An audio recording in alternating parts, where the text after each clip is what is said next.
In the novel Divergent by Veronica Roth, a futuristic Chicago is divided into 5 factions based on the virtues each faction must live by.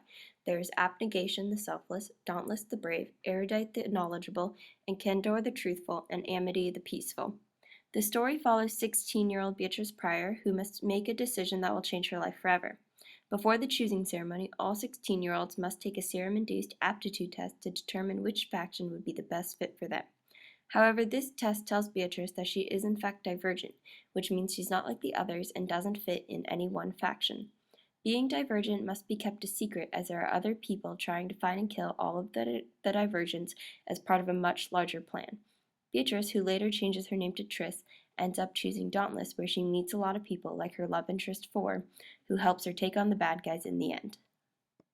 During the training to become a Dauntless, Triss learns a lot about herself and the strange world around her, which brings me to the real-world connections. In the world of Divergent, all 16-year-olds must make a choice that will change their lives forever. This is a lot like picking a college in high school or making a really big life choice. Although some people find making big decisions really easy, it's harder for others, especially if you do not really know where you belong or who you are. The government in Divergent promotes identifying with one quality, but as Triss and Four figure out, you don't have to be stuck as only one thing. You can have many qualities, and one choice won't actually define you for the rest of your life, although it may seem so at times. The second real-world connection I made was about how everyone in Divergent is divided into factions, which gives community. In the beginning of the novel, Triss says that being factionless is one of the worst things to happen to a person because it means being without a community. I connected this to today's need to be connected through technology and social media, not factions. Although our idea of community is not as extreme as in Divergent, we do shun being disconnected from society and those around us.